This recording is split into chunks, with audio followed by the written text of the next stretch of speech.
March 21st. I'm trying not to talk so loud because I'm in the library. 2026. It is Saturday.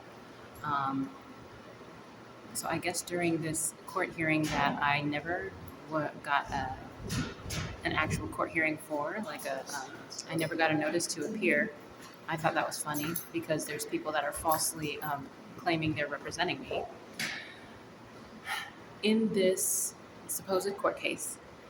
Um, they're claiming, obviously, for one, that I'm mentally unstable. Um, Now, the worst part is that this is the United States that is going against me because what they've done is crimes against humanity by illegally implanting um, devices into me after my car accident, illegally stalking me, surveillancing me, etc., etc. But it actually ended up being good because they got information on people that were participating in satanic ritualization that are not just in Hollywood but also in the royal family in England and Germany.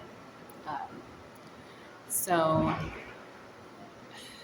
in this court hearing, I guess I am being told that I'm a horrible mother, even though my eggs were extracted from me after I was drugged while at some point, because my father, Jimenez, was a Mason. So they extracted the eggs from the ovaries and then they got surrogates so that they could use my inheritance to claim that, basically to claim money. Because surrogates get, I think, $75,000 for doing it. I don't know if the times have changed, but at some point they would give $75,000 a year for doing it. So they could just be pregnant and live off of that and keep on having kids, which I think is really sad and kind of mentally disturbing. And then they claim that they made false birth certificates claiming that those are my children, which DNA wise they are, but illegally they were created. Um, Aside from that, so that was already crimes against humanity, where they were extracting without that's medical malpractice, where they were extracting my eggs without my consent, without my knowledge. It's also crimes against humanity, drugging me for human trafficking.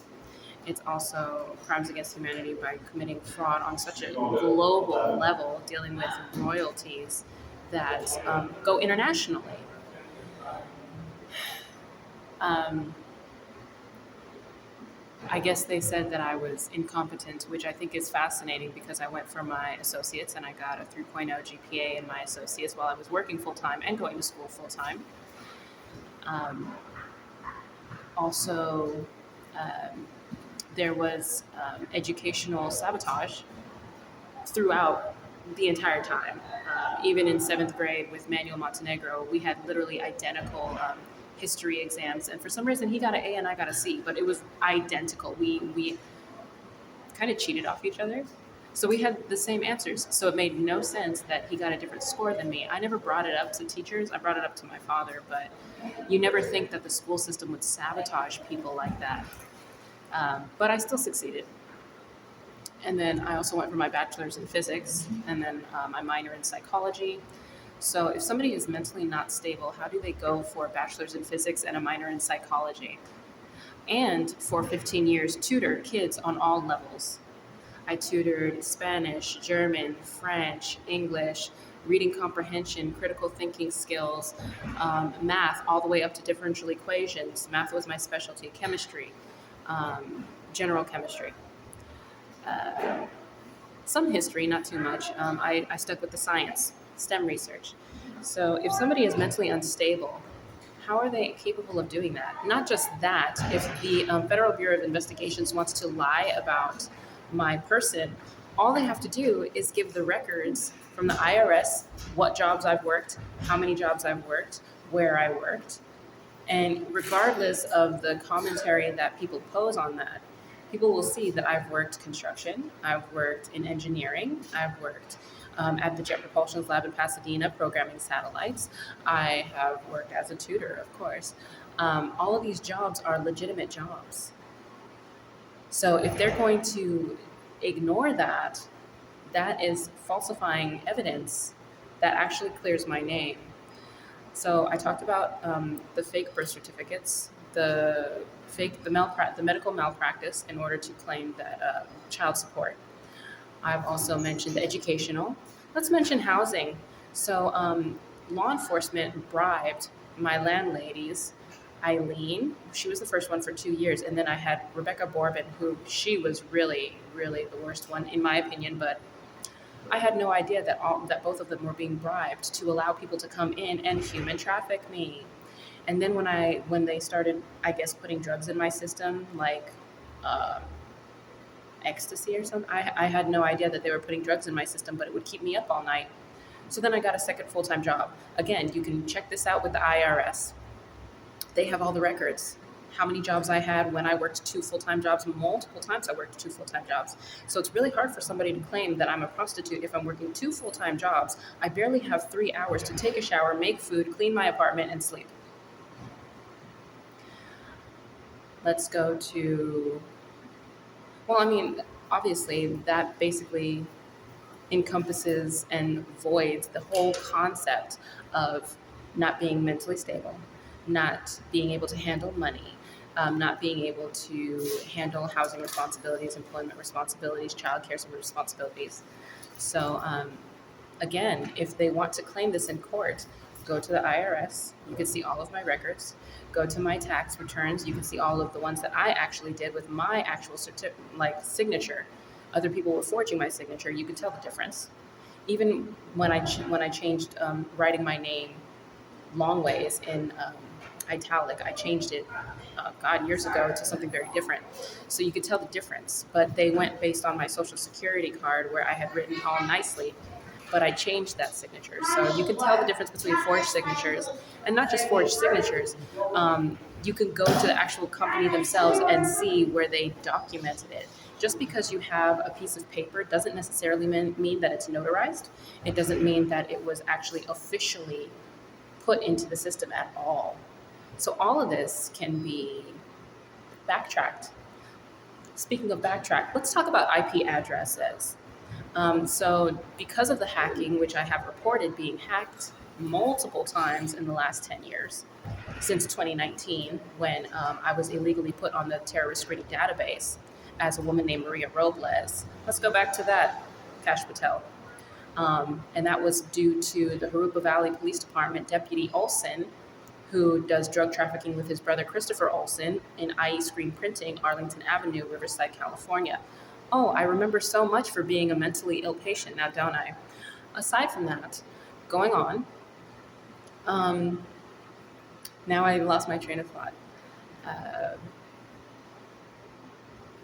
Darn, I really did lose my train of thought. We were talking about FBI.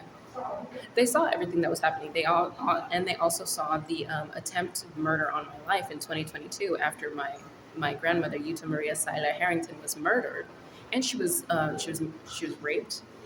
Then she was murdered.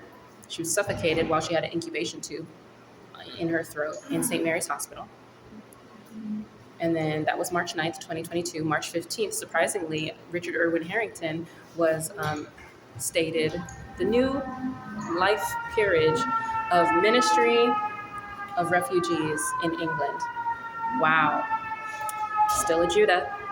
And 3 months later was the attempted murder on my life that the Federal Bureau of Investigations actually saw due to my own family.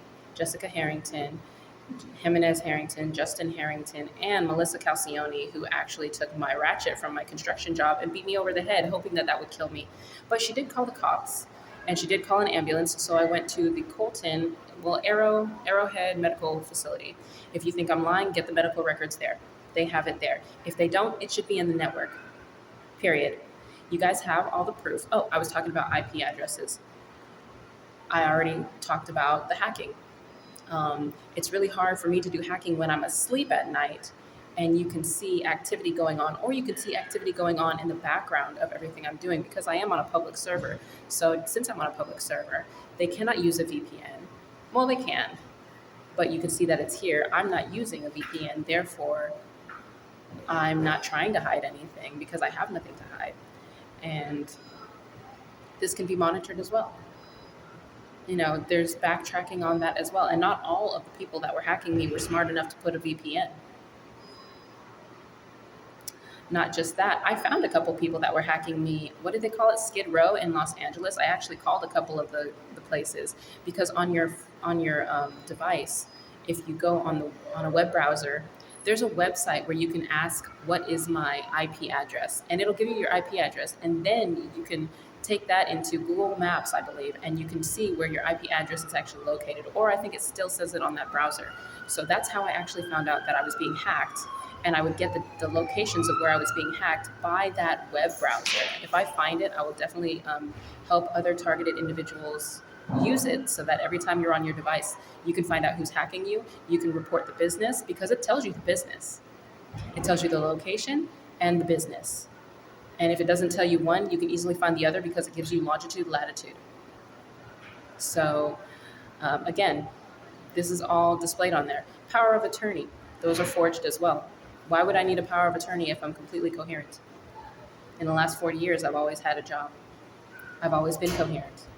And if you get testimony from fake people, oh, well, there's camera footage that demonstrates my work performance. Come on, guys.